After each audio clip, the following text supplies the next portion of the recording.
Բարև ձեզ, եթերում չեմպիոնի հետն է։ Մեր այսօրվա չեմպիոնը ներկայացնում է մեր այսօրվա իրականությունում մեզ հայերիս համար ամենակարևոր մարզաձևերից մեկը՝ հրաձգությունը։ Նա Եվրոպայի չեմպիոն ու աշխարհի ռեկորդակիր է։ Մեր չեմպիոնը Հովհաննես Մարգարյանն է։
Հաղորդման հովանավորն է DN8-ը։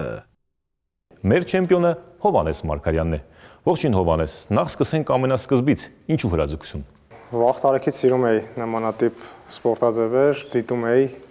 այդպիսի կինոներ էի շատ դիտում ու վաղ վիճակվեց, որ տեղեկացա, որ Գյումրիում կա հրաձգություն։ Սիրողական որպես մոտեցա զբաղվելու, կրակելու, շատ էի գնում տիր հաճախում կրակում, հետո պարզվեց, որ կա որպես սպորտաձև, մոտեցա որպես սիրողական կրակելու, կրակեցի ու զգացի, որ չէ, շատ է դուր գալիս, ըմշամարտով էի զբաղվում, ըմշամարտը թողեցի ու սկսեցի զբաղվել հրաձգությամբ։ Իսկ ինչու հենց վազող թիրախ։ Քանի որ 3 ձև կար կրակելու Գյումրիում, մարզվելու, ամենահետաքրքիրը 3-ից հենց վազող թիրախն էր, դրա համար փորձեցի մարզվել վազող թիրախ ձևով։ Հովհաննես, դու այս տարի պատմություն կերտեցիր, դարձար եւ Եվրոպայի չեմպիոն եւ նաեւ սահմանեցիր աշխարհի ռեկորդ, բայց գիտեմ, որ տևական ժամանակ քեզ չէր հաջողվում հաջողության հասնել մեդալ նվաճել։ Ճնշում էր այդ հանգամանքը, որ չի ստացվում մեդալ նվաճել, ինչպես հաղթահարեցիր դա։ Նայեք, ուրեմն մարզական տարիներին ունեցել եմ հաջողություններ Եվրոպայում եւ որոշ ժամանակ դադար էր տեղի ունեցել, այդ դադարը ամենակարևոր բանը այդ ընթացքը հաղթահարելն է, մեդալը վերջնական արդյունքն է։ Ու այդ ընթացքը հաղթահարելով, չգիտեմ, ավելի ոգևորություն եղավ, որ կարողացա այդ փորձությունը անցնեմ, ավելի շատ հոգեբանորեն կարողացա պատրաստ լինեմ, մոտենալ այդ մրցաշարին։ Իրականում ամեն մրցաշարին մոտենալուց պատրաստ ենք լինում, բայց մրցաշարի ժամանակ ինչ-որ մի բան խանգարում է, երևի հոգեբանորեն էր, ու այս անգամ կարողացանք այդ ամեն ինչը հաղթահարել ու գրանցեցի նոր ռեկորդ, սահմանելով Եվրոպայի եւ աշխարհի նոր ռեկորդ եւ դառնալով Եվրոպայի չեմպիոն։ Վաստակեցիր բավականին բարձր միավոր, 591 միավոր, նույնիսկ 2 աստիճանով գերազանցեցիր նախորդ ռեկորդը։ Նախ ինքդ հավատում էիր, որ կսահմանես աշխարհի ռեկորդ ու նաեւ կդառնաս Եվրոպայի չեմպիոն։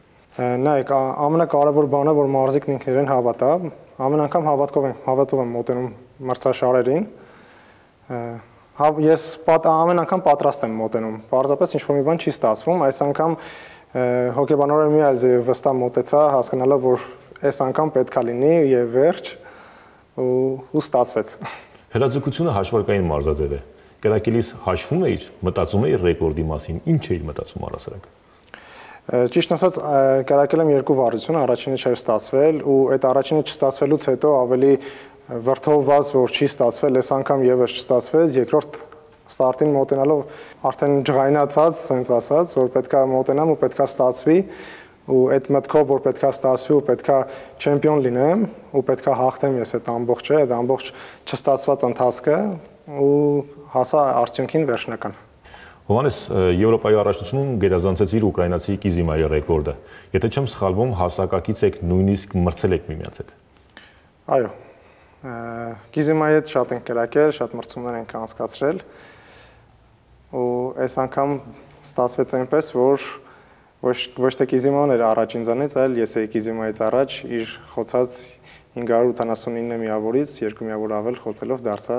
ռեկորդակիր։ Առաջին անգամ է իր պատվոհարթակի ամենավերին աստիճանին այսպիսի հեղինակավոր մրցաշարում։ Ինչպիսին էր զգացողությունը։ Զգացողությունն ավելի շատ ոգևորող էր,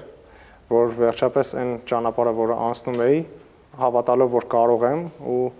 զգացմունքը շատ ոգևորող էր, էլի, որ այդ ամբողջ ընթացքը, որ սպասում էի դրան, վերջապես ստացվեց։ Կարողացա ինքս ինձ հաղթահարել ու կատարել այն նույն արդյունքը, ինչ որ մարզումներում եմ անում։ Հովհաննես, մի փաստի նույնպես ուզում եմ անդրադառնալ, մենք Հայաստանում չունենք վազող թիրախ 50 մետրանոց հրաձգարան։ Բայց դու չեմպիոն դարձար հենց վազող թիրախ 50 մետր հրաձգարանում։ Ինչպես ստացվեց։ Ինքը շատ բավականին բարդ էր, քանի որ բոլոր մրցակիցները սպառվում էին 50 մետր մարզաձևով, իսկ մենք ոչ։ Դա եղավ նրանից, որ ավելի փորձեցի աշխատանքի որպես մոտենամ, այսինքն կատարեմ որպես տեխնիկա աշխատանքը նույնն էր իրականում, փորձեցի ավելի շատ աշխատանք ու հասկանալով մոտենալ 50 մետր մրցաձևին ու ստացվեց այնպես որ իրականում իրանք նման են էլի աշխատանքները, պարզապես որ չէինք ստացվել, մեր մոտ մի փոքր կոմպլեքսներ կար, որ ոչ այստեղ չենք մարզվում, մի փոքր բարդ էր, բայց կարողացանք այդ բարիերը անցնել։ Գիտես, քո Լիլիթի Արուսյակի շնորհիվ այս մրցաձևը վազող թիրախը կարծես դարձել է հայկական մրցաձև ու շատերը նաև վախենում են մեզանից։ Մարզիչների արդյունքում է, որ ունենք լավ մարզիչներ իրականում, որ կարողանում ենք այս սպորտը զարգացնել, թե ֆեդերացիան է մեզ շատ օգնում զենքերով, ֆորմաներով, ներկայային օրինակ չունենք 50 մետր հրաձգարան, տեխնիկական խնդիրներ կան, ֆեդերացիան որոշել է, որ տեխնիկական խնդիրները լուծվելուց հետո նաև ունենանք 50 մետր վազող թիրախի սարքավորում, որպեսզի կարողանանք նաև 50 մետր մարզվել, որպեսզի անփորձ չմոտենանք։ Այսինքն նաև ունեցել ենք անցած տարում 50 մետրի նորից չեմպիոն, մեր Գոր Խաչատրյանը, Գյումրիից նորից։ Ինձ թվում է, որ ունենանք էլ ավելի մեդալների քանակը, թե կբարելավեն, կշատանան, թե ավելի շատ Հայաստանի դրոշը կբարձրացնենք տարբեր երկրներում։ Հովհաննես, վազող թիրախը ծանր մարզաձև է, ես քո հետ մարզվելիս զենքը վերցնելուց դա հասկացա, բավականին ծանր էր, նախ որքան է կշռում զենքը եւ քանի օրեկան ինչքան մարզում եք անցկացնում ու ոնց է ստացվում, ֆիզիկական մարզումներն են ավելի շատ թե հիմնականում թիրախի եք աշխատում։ Նայեք, մրցումներից առաջ ավելի շատ աշխատում ենք թիրախի հետ, հիմնականում կամ երկար մեկ մարզում ենք կատարում, կամ օրվա մեջ 2 մարզում ենք կատարում։ Զենքը կշռում է 5.5 կիլոգրամ, այսինքն 5.300-ից մինչև 5.500 գրամ։ Ինքը բավականին բարդ սպորտաձև է, բայց ամեն սպորտաձև էլ ունի իր դժվարությունը, այնպես չի, որ ատրճանակ կամ կանգնած թիրախին կրակելը հեշտ են, ամեն սպորտաձև իր դժվարությունն ու խնդիրներն ունի, ինչպես նաև վազող թիրախ մրցաձևը։ Հովհաննես, դու չեմպիոն դարձար 25 տարեկանում։ Ինչն էր խանգարում քեզ միջև այս չեմպիոն դառնալ, ինչն էր խանգարում, ինչ խոչընդոտների առջև էիր կանգնում հոգեբանորեն, թե այլ։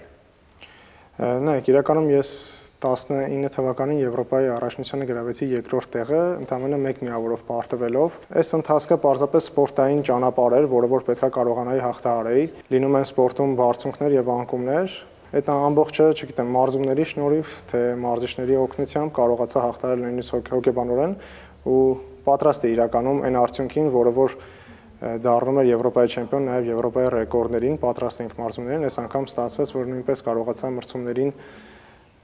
գերազանցել նույնիսկ ռեկորդային թվերը։ Վազող թիրախ է կոչվում մարզաձևը։ Փորձել ես ուժերդ որսի ժամանակ։ Այո, իհարկե, որսի ժամանակ շատ են գնացել որսի ու միանշանակ ստացվում էր որս անել։ Երբեմն գնում ենք որսի, էլի։ Հովհաննես, դու նաև հրաձգությունում միքսում ես հանդես գալիս, այս անգամ ուժերդ փորձել ես նաև Արուսյակ Գրիգորյանի հետ ու մեդալ նվաճել։ Ինչպես է ստացվում նույն հոսանքի վրա մնալ թիմակցի հետ։ Նայեք, դա բավականին հետաքրքիր է, երբ ամբողջ պատասխանատվությունը ոնց որ քո վրա չի, բայց իրականում դու երկուսիդ խնդիրներն էլ երկու կողմն էլ վերցնում են իր վրա, էլի։ Շատ հետաքրքիր ձև է ու շատ հաճելի է, երբ մրցում ես երկուսով ու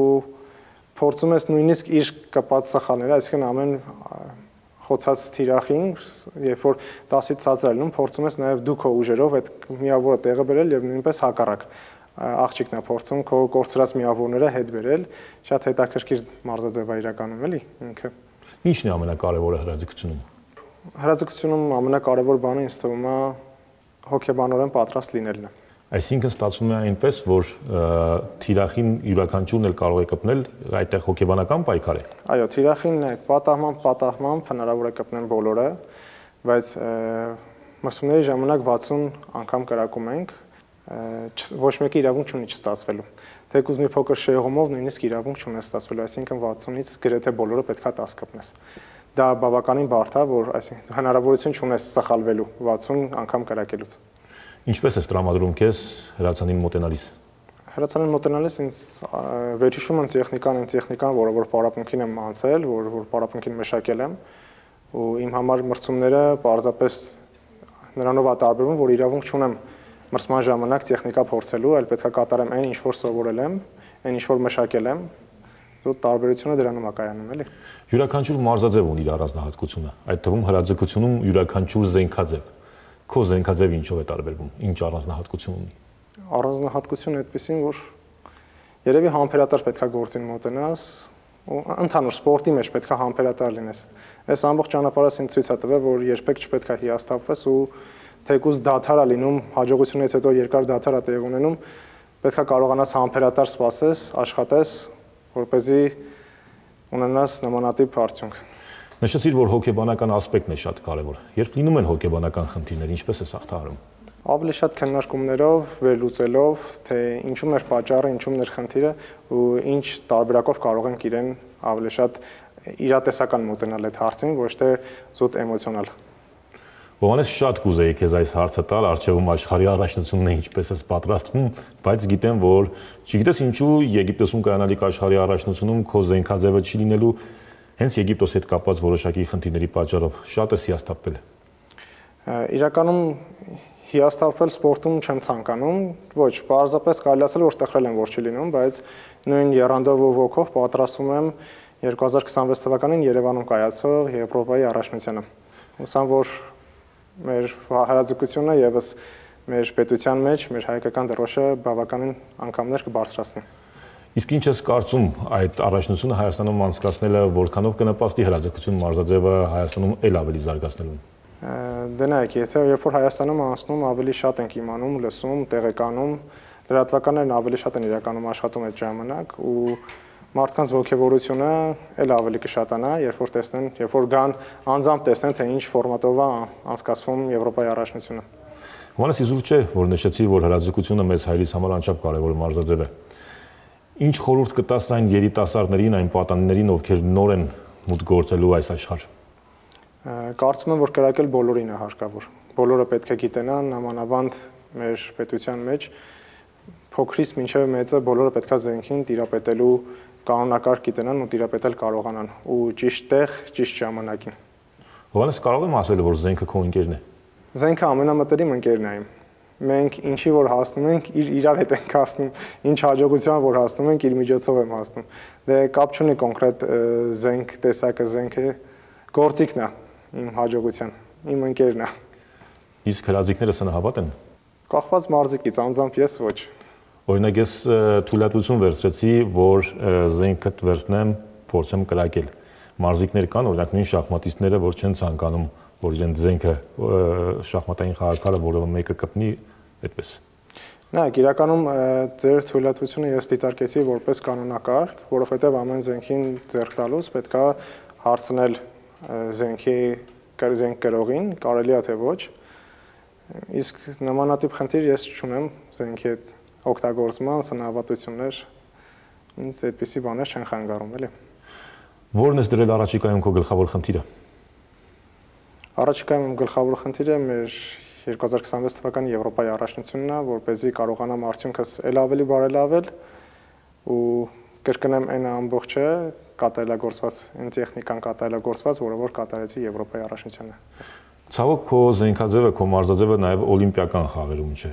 Երբևէ մտածել ես դրա պատճառով փոխել մրցաձևդ։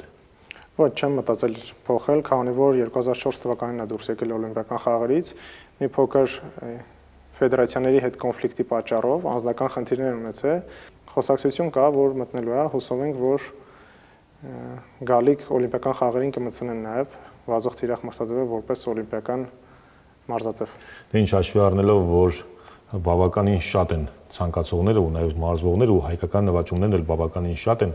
վստահ կլինենք, որ մտնելու դեպքում այն կշարունակվի նաև օլիմպիական խաղերում եւ մենք Հրաչյա Պետիկյանից, Վախտամյանից հետո մեդալներ չենք ունեցել օլիմպիական խաղերում եւ կարծում եմ լավ առիթ կլինի, որպեսզի կոտրենք սառույցը։ Մեր Էլմիրա Կարապետյանին շատ քիչ էր մնացել այդ սառույցը կոտրելուն, պարզապես չստացվեց։ Հուսանք, որ մյուս օլիմպիական խաղերին եւ կարողանանք ունենալ բարձրակարգ մարզիկներ ունենք, կունենանք նաեւ մեդալ ու հուսանք, որ այդ ժամանակ նույնպես կմտնի վազող թիրախը նորից օլիմպիական մարզաձև։ Հովանես եւ մեր հովանավորի Դիենութի կողմից քեզ մարզաշապիկ, Դիենութը մեր ազգային հավաքականների պաշտոնական մատակարարն է եւ սա 2025 թվականի իր նոր մոդելն է։ Հուսամ հաճույքով կկրես եւ նոր հաղթանակներ կունենաս հենց այս մարզաշապիկով։ Սա քեզ։ Շնորհակալ եմ Դիենութից եւ ձեզանից։ Քեզ նորանոր հաղթանակներ եմ մաղթում։ Եթերում չեմպիոնի հետներ մեր այսօրվա չեմպիոնը հրաձգության Եվրոպայի չեմպիոն ու աշխարհի ռեկորդակիր Հովանես Մարգարյանն էր։ Իսկ մենք շուտով կհանդիպենք, սպասեք մեզ։